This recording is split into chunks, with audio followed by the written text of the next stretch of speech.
हैं कि कवासी लकमा जो है वो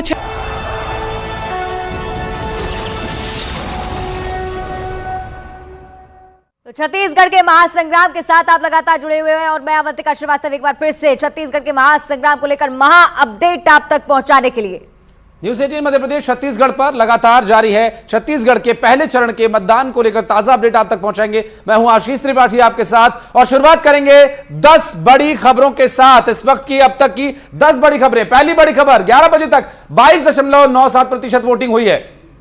भानु प्रतापपुर में सबसे ज्यादा 36.1% वोटिंग। बीजापुर में सबसे कम 9.11% वोटिंग अब तक हो चुकी है। सुकमा के करीगुंडा में 23 साल बाद मतदान हो रहा है। दरअसल सुकमा में नक्सली सुरक्षा बलों के बीच फायरिंग का भी एक मामला सामने आया। ये बड़ी बात आपको बताएं। तोडा मरका में आईडी ब्लास्ट की भी जानकारी आशीष। और ब्लास्ट में कोबरा बटालियन के एक जवान को चोट आई है, घायल हुए।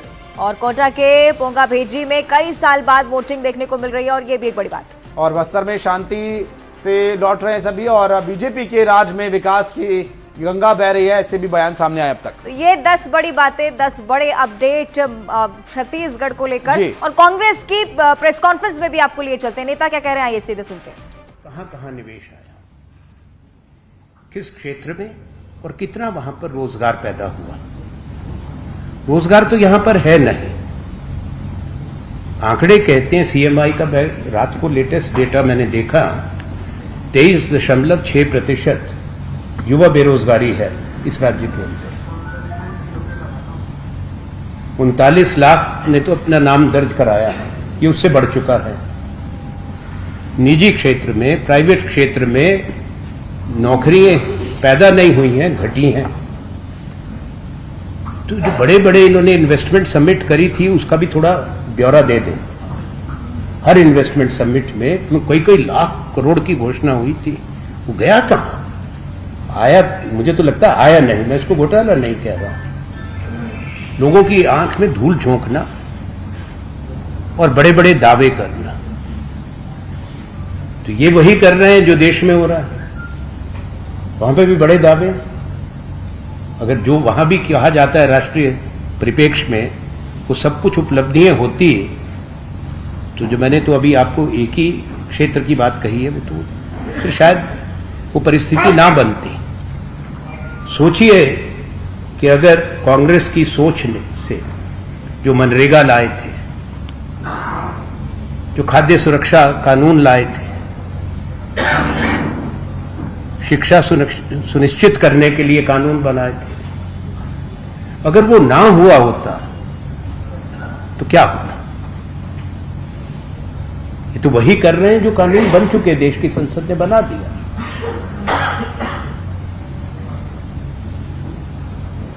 जहां तक राज्य के कर्जे की बात है, मैंने जिक्र कर दिया, पर राज्य देश से अलग थोड़े है। देश की भी वही हालत है। 2014 की ये हमारे समय की बहुत बात करते हैं मोदी जी। हम छोड़ के गए थे उस वक्त डेट टू जीडीपी रेशो जिसको कहते हैं, देश का जो कर्जा था वो 58 लाख करोड़ था। ये सच्ची बात है। वो 174% बढ़ गया, 156 करोड़ बन चुका है। उससे ज्यादा होगा। पिछले साल के आखिर का जो आंकड़ा केंद्र की सरकार ने संसद को दिया है, जीडीपी की बात करते हैं, उसमें भी वही बात है। डॉक्टर मनमोहन सिंह जी प्रधानमंत्री थे, अर्थशास्त्री थे, समझते थे अर्थव्यवस्था कैसे संभालनी चाहिए। जब उन्होंने कार्यभार संभाला था, अटल बिहारी वाजपेयी जी जिनका वादर करते हैं, हमेशा किया है, तो भारत की जीडीपी $500 बिलियन भी नहीं थी, 480 के आसपास थी। जब कांग्रेस यूपीए की सरकार सुन रहे थे और अब लिए चलते हैं प्रियंका गांधी वाड्रा क्या कुछ कह रही हैं, सीधा सुनवाते हैं आपको। ये नई घोषणाएं हैं। अब देखिए, इनके बारे में, इन घोषणाओं के बारे में, हमारी पार्टी के बारे में, आपके प्रदेश के बारे में और खास तौर से आपके अपने भविष्य के बारे में कुछ चीजों को समझना बहुत ही जरूरी है। मेरी बहनें, खास तौर से आपको, क्योंकि आप बच्चों की परवरिश करती हैं। अगली पीढ़ी आपके हाथों में है। आप खेतों पे भी काम करती हैं, बाहर भी जाती हैं काम करने के लिए, नौकरियां भी करती हैं, लेकिन उसके बावजूद घर आकर सबका देखभाल करती हैं, परिवार को बनाती हैं और समाज की, बच्चों की परवरिश करके समाज को मजबूत बनाती हैं। तो आप सबको अपने भविष्य के बारे में अच्छी तरह से बातों को समझना बहुत ही जरूरी है आप सबके लिए। अब चुनाव आ रहा है तो अक्सर ये होता है कि हम पूछते हैं कि भाई किसको वोट डाल रहे हो, तो लोग कहते हैं कि हम एक पार्टी को डाल रहे हैं क्योंकि हम बहुत सालों से डाल रहे हैं, बहुत समय से इन्हीं को डाल रहे हैं, या हम इसको डाल रहे हैं क्योंकि धर्म की बात ये अच्छी करते हैं, या हम उस पार्टी को डाल रहे हैं क्योंकि ये जाति की बात करते हैं। लेकिन मैं आज आकर यहाँ पे आपसे ये बात करना चाहती हूँ कि जो आपका वोट है वो कीमती इसलिए है क्योंकि इस पे आपका भविष्य बनता है। तो ये वोट उसी पार्टी को जाना चाहिए जो आपके लिए काम करके दिखाती है। आज आप अपने प्रदेश को देखें तो देखिए, जैसे मैंने धान खरीद की बात की, मैंने कहा कि धान को 3200 रुपए में खरीदा जाएगा। अब मैं यहां खड़े होकर कुछ भी कह सकती हूँ 500 का 5000 का खरीद लेंगे। आपको कैसे मालूम है कि हम जो कह रहे हैं वो सच है? मोदी ने करीब 10 साल जो सरकार चलाई है, आपकी सेवा में 10 साल पूरे लगन से समर्पित किए हैं। उसमें घोटाले बंद हुए हैं, गरीब और मिडिल क्लास की बचत हुई है, उन्हें अधिक सुविधा मिली है। आप देखिए, टेलीकॉम घोटाला करके, कोयला घोटाला करके कांग्रेस ने आपके लाखों करोड़ रुपए लूट लिए। याद है ना? भूल गए? आप बताओगे तो पता चलेगा मुझे। याद है? लूटते थे कि नहीं लूटते थे? करोड़ों रुपए लूटते थे कि नहीं लूटते थे? ये आपका हक का पैसा था कि नहीं था? आपकी मेहनत का पैसा था कि नहीं था? आपके बच्चों के भविष्य के लिए वो पैसा था कि नहीं था? लूट लिया। भाजपा सरकार में वो लाखों करोड़ रुपए के घोटाले बंद हो चुके हैं और घोटालों से हम जो पैसा बचा रहे हैं वो पैसा गरीब के हित में, मध्यम वर्ग के हित में लगा रहे हैं। गरीब कल्याण अन्न योजना में अब तक केंद्र सरकार 2 लाख करोड़ रुपए खर्च कर चुकी है। आप आंकड़ा बोलोगे? मैं पूछूं तो आंकड़ा बोलोगे? मैं आपसे बात कर रहा हूं, आप आंकड़ा बोलोगे? मैंने कहा 2 लाख करोड़ रुपए। कितने? कितने? जरा माताएं बहनें बताइए कितने? कितने? 2 लाख करोड़ रुपए। इससे 80 करोड़ देशवासियों को कोरोना के संकट काल से लेकर के अब तक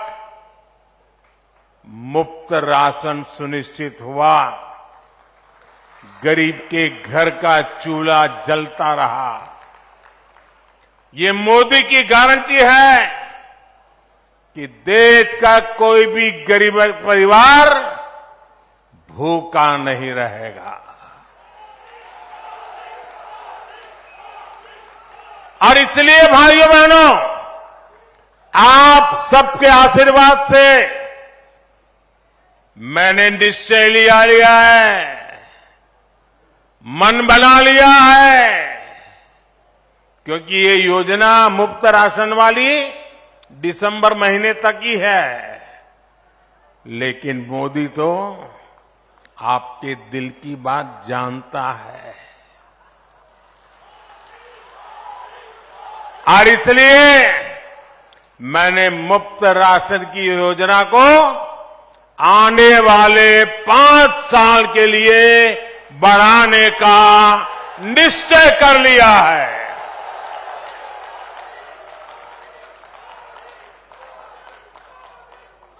अगर हम एक परिवार में 4-5 लोग भी मान लें तो ऐसे हर परिवार को मुफ्त राशन योजना की वजह से हर महीने 700, 800, 900 रुपया बचने वाले हैं। साथियों, गरीब का पैसा गरीब के पास जाए, गरीब के लिए खर्च हो और कोई बिचौलिया बीच में वो पैसे लूटे नहीं, यही मोदी की विशेषता है।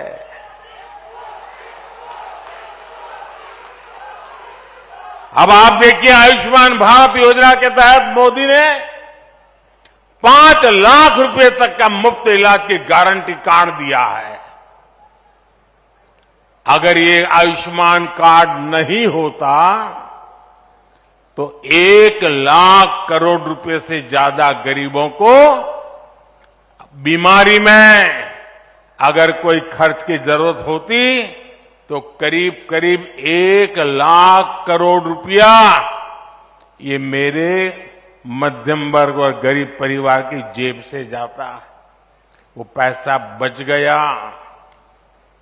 भाजपा सरकार ने देश में सस्ती दवाओं वाले 10,000 जन औषधि केंद्र भी खोले हैं।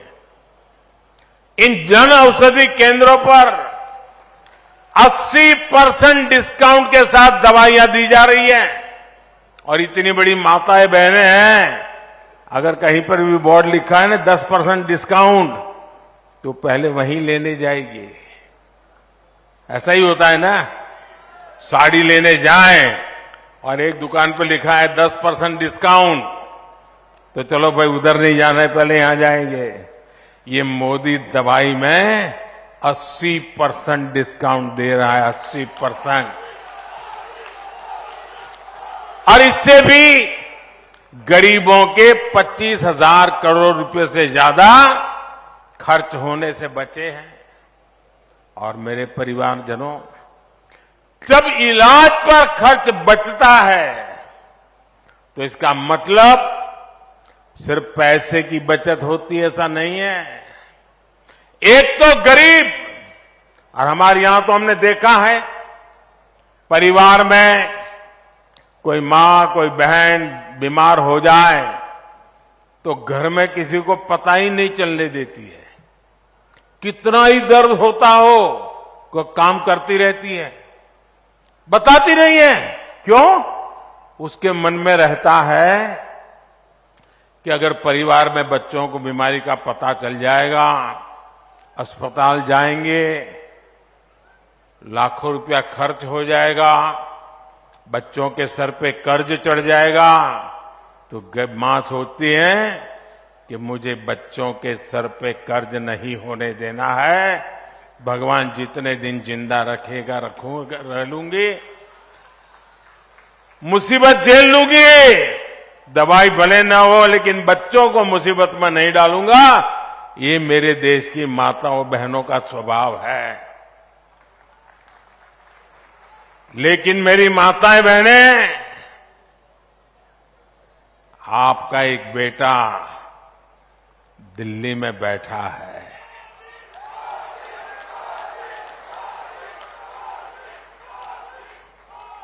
वो आपकी पीड़ा को समझता है। मेरी कोई मां, कोई बहन बीमारी झेलती झेलती जिंदगी काटे, ये उसका बेटा सह नहीं सकता। और इसलिए आयुष्मान योजना से सिर्फ पैसे बचते ऐसा नहीं, पूरा परिवार बच जाता है। परिवार के सपने फिर से जिंदा हो जाते हैं, परिवार फिर एक बार खुशहाल हो जाता है, नई जिंदगी जीना शुरू कर देता है। और बड़ी खबर, अंतागढ़ में 55% वोटिंग अब तक हो चुकी है। 55.65%। बस्तर में 44.14% वोटिंग। ताजा अपडेट परसेंटेज का। भानु प्रतापपुर में 61.83% वोटिंग की खबर मिल रही है। अब लगातार आंकड़ों में सुधार की स्थिति बीजापुर में आप देखिए, बीजापुर में अभी भी 20%। कहीं ना कहीं निराशा जरूर हो रही है इस आंकड़े को पढ़कर। चित्रकूट की अगर बात करें 34.16% वोटिंग का आंकड़ा। अंतागढ़ में 55%, जो कि आशीष आपको लगातार बताते आ रहे हैं। ये जो डिफरेंस हम देख रहे हैं आशीष, लगातार एक चिंताजनक स्थिति पैदा करते हुए, क्योंकि सुदूर वनांचल क्षेत्र तो कुछ और भी है, लेकिन वहां पर आंकड़ा बढ़ रहा है। बिल्कुल। और भानु प्रतापपुर ने अवंतिका अभी तक बढ़त बनाई हुई है। अंतागढ़ में 55.65% अब तक वोटिंग हो चुकी है। ताजा आंकड़े अभी भी आए हैं बस्तर से 44.14% आंकड़े, और भानु प्रतापपुर लगातार 61% से ज्यादा परसेंटेज के साथ सबसे आगे अभी तक बना हुआ है। ये शानदार स्थिति भानु प्रतापपुर के लिए, लेकिन बीजापुर के लोगों ने हताश किया है। लगातार अपील की जा रही है, इसके बावजूद 20% वोटिंग होना, वो भी जब 1:30 बजे 2 बजे के आसपास का समय हो। 3 बजे तक 4 बजे तक कुछ जगहों पर वोटिंग होनी, कुछ जगहों पर 5 बजे तक वोटिंग होनी है। लेकिन बहुत ज्यादा जरूरी है कि इन आंकड़ों में इजाफा हो, नहीं तो जब जीत का परसेंटेज आप देखते हैं, वोटिंग परसेंटेज बहुत ज्यादा असर डालता है। आगे पीछे की अगर स्थिति होती है तो कई बार राजनीतिक खेल भी देखने को मिलते हैं। बिल्कुल। डोंगरगांव में 39% और डोंगरगढ़ में 41%, लगभग 41% से कुछ ज्यादा, यानी 10% ज्यादा। जगदलपुर की स्थिति है, कितना हुआ मतदान अब तक, ये आंकड़े हम दिखा रहे हैं ग्राफिक्स के माध्यम से। कवर्धा से 41% वोटिंग होने की जानकारी मिली, 41.67%, ये एग्जैक्ट आंकड़ा है। और ताजा अपडेट है, लगातार जो अपडेट्स हैं वो हम आप तक पहुंचा रहे हैं। मतदान कितना हुआ कांकेर में बताते हैं। कांकेर को लेकर 61.8% की जानकारी सामने आ रही है। अच्छा खासा आंकड़ा। अब लगातार देखिए, 4 बजे तक 5 बजे तक हो सकता है कि स्थिति में और ज्यादा सुधार आए, 70% तक भी आंकड़ा पहुंच सकता है। जगदलपुर की स्थिति आप देखिए, 45.81% मतदान। अभी 1 बजे तक का ये आंकड़ा हम आपके सामने पेश कर रहे हैं। अलग अलग सीटें जहां पर स्थिति बहुत ज्यादा अलग अलग है। डोंगरगढ़ का आप ये आंकड़ा देखिए, 41.10% यहां पर मतदान हुआ है। लगातार जनता से अपील का असर भी कुछ जगहों पर हालांकि देखने को मिलता है। बहुत अच्छी स्थिति में बीजापुर नहीं है। डोंगरगढ़ का यह आंकड़ा लगातार दिखा रहा है 41.1%, और बीजापुर और तमाम ऐसे क्षेत्र जहां पर यह माना जा रहा था कि सुरक्षा बल चूंकि तैनात है, हो सकता है कि लोगों में जागरूकता इस बात को लेकर आए कि मतदान करना जरूरी है। डोंगरगांव की स्थिति 39% आंकड़ा यहां पर लगातार इस उम्मीद में है कि 4 बजे तक 5 बजे तक हो सकता है कि ठीक ठाक स्थिति में एटलीस्ट पहुंचे। 60 से 70% के मध्य भी अगर रहता है तो ठीक होगा। आशीष। बिल्कुल। दंतेवाड़ा जो कि नक्सल प्रभावित क्षेत्र है, 41.21% यहां पर अब तक मतदान हो चुका है, और यहां 7 बजे से वोटिंग शुरू हो गई थी, तो ये लगभग 3 बजे तक ही यहां पर मतदान हो पाएगा। चित्रकूट में 34.16%। ये विधानसभा बार हम आपको आंकड़े बता रहे हैं, पर्टिकुलर एक विधानसभा में कितना प्रतिशत मतदान अब तक हो चुका है, ये आंकड़ा है। छत्तीसगढ़ की जो 20 सीटें हैं उसका ओवरऑल आपको परसेंटेज अलग से बताएंगे। ये विधानसभा वार बीजापुर में 20.09% अब तक मतदान हुआ है। अपेक्षाकृत सभी सीटों से यहां पर अवंतिका ये थोड़ा सा आंकड़ा जो है डाउन है। सबसे ज्यादा अब तक भानु प्रतापपुर में 61.83% मतदान हो चुका है, जो कि एक अच्छा परसेंटेज है इस विधानसभा क्षेत्र में। अलग अलग एक विधानसभा का हम एक सीट का आंकड़ा आपको बता रहे हैं। बीजापुर में 20.09% मतदान, थोड़ा सा यहां पर अपेक्षाकृत कम है। चित्रकूट में 34.16% वोटिंग अब तक हो चुकी है। तो ये अपडेट्स जो है हर घंटे हर दूसरे घंटे हम आप तक जानकारी पहुंचाते रहेंगे। और अंतागढ़ में 55.65% मतदान हो चुका है। बस्तर जो कि नक्सल प्रभावित एरिया है, यहां भी 44.1% वोटिंग अब तक हो चुकी है। भानु प्रतापपुर लीडिंग है, सुबह से ही लीड कर रहा है। बीजापुर की स्थिति हालांकि चिंता में डाल रही है, ना सिर्फ हमें बल्कि उन तमाम प्रत्याशियों को जो कि जीत का दावा तो कर रहे थे, लेकिन साथ ही साथ मुझे लगता है कि प्रचार प्रसार में कहीं ना कहीं कमी रही होगी, या जागरूकता में कहीं ना कहीं कमी रही होगी। एक बार फिर से बर्ड आई व्यू के जरिए हम आपको दिखा देते हैं क्या कुछ स्थिति बन रही है। बिल्कुल। और आंकड़ों का ड्रोन आ रहा है, आंकड़े बताएंगे आपको क्या कुछ रहेगा यहां पर। परसेंटेज रहेगा अंतागढ़ का 1 बजे तक यहां पर 55% मतदान अब तक हो चुका है। छत्तीसगढ़ के विधानसभा चुनाव पहले चरण की एक सीट पर, जो 20 सीटों पर आज मतदान हो रहा है, एक सीट पर 1 बजे तक कितना मतदान हो चुका है, ये हम आपको बता रहे हैं। अंतागढ़ में अब तक 55.65% मतदान हो चुका है। दूसरा ड्रोन चल पड़ा है, ये बता रहा है कि आखिर कितना वोटिंग हुआ, क्या परसेंटेज रहा। 44.14% बस्तर को लेकर ये जानकारी लगातार ये आंकड़े से अपडेट तो आपको करवाई रहे, लेकिन डेवलपमेंट का ड्रोन कुछ क्षेत्रों में पहुंचना भी बहुत ज्यादा जरूरी। बीजापुर को लेकर जिस तरह से हम बात करें 20% के करीब मतदान यहां पर, लेकिन बहुत ज्यादा जरूरी कि इस आंकड़े में इजाफा हो। बस्तर की स्थिति आपने समझी, सत्ता की चाबी कहा जाता है, बहुत ज्यादा जरूरी कि 50 से 60 तक तो कम से कम ये आंकड़ा जाए। और भानु प्रतापपुर को लेकर एक अलग ही उत्साह जनता के बीच भी देखेंगे कि शुरुआत से ही लाइनें लगना शुरू हो गई थी। उस लाइन को देखकर जरूर ये अंदाजा नहीं लगाया गया कि काफी ज्यादा अच्छा यहां पर परसेंटेज रहने वाला है। हालांकि अभी भी बहुत ज्यादा समय है, 3 से 4 घंटे और अभी दिए जा रहे हैं मतदाताओं को। जल्दी से जल्दी पहुंचकर जल्द से मताधिकार का प्रयोग करें। बीजापुर की स्थिति भी आप देखिए 20% मतदान। आशीष, बहुत चिंताजनक स्थिति, बहुत चिंताजनक आंकड़ा। जो परसेंटेज है अवंतिका, ये मुझे लग रहा है कि ये समय जाते जाते थोड़ा बढ़ेगा, और चूंकि जितना 1 बजे तक मतदान सभी जगह पर हुआ है उस हिसाब से थोड़ा सा अपेक्षाकृत ये कम रह सकता है। लेकिन कई बार कुछ जगहों पर लोग देरी से वोट डालने के लिए आते हैं, हो सकता है हम उम्मीद करते हैं कि ऐसा ही यहाँ पर हो, परसेंटेज ज्यादा डाउन ना जाए। क्योंकि अगर परसेंटेज बढ़ता है, जैसे चित्रकूट में अभी तक दिखाई दे रहा है 34.16% मतदान हो चुका है, करीब 4 से 5 घंटे की वोटिंग हुई है। ये 2-3 घंटे और ज्यादा महत्व रखते हैं, और वहां पर वोट के लिए लोग, चूंकि मौसम भी कुछ जगह पर गड़बड़ हुआ था, तो हो सकता है कि उसका भी परिणाम यहां पर दिखाई दे रहा हो। लेकिन और विधानसभा सीटों के बारे में ड्रोन क्या बता रहा है, क्या आंकड़ा ला रहा है। दंतेवाड़ा में नक्सल प्रभावित देखिए एक क्षेत्र है, चुनौती, एक बहुत बड़ा नक्सलवाद अवंतिका यहां पर रहता ही है हमेशा, और बहुत ही इंटीरियर एरियाज में जाकर लोगों ने वोट डाले हैं। और इस बार चुनाव आयोग ने जो सुविधाएं दी हैं उसके अनुसार यहां पर 41% से ज्यादा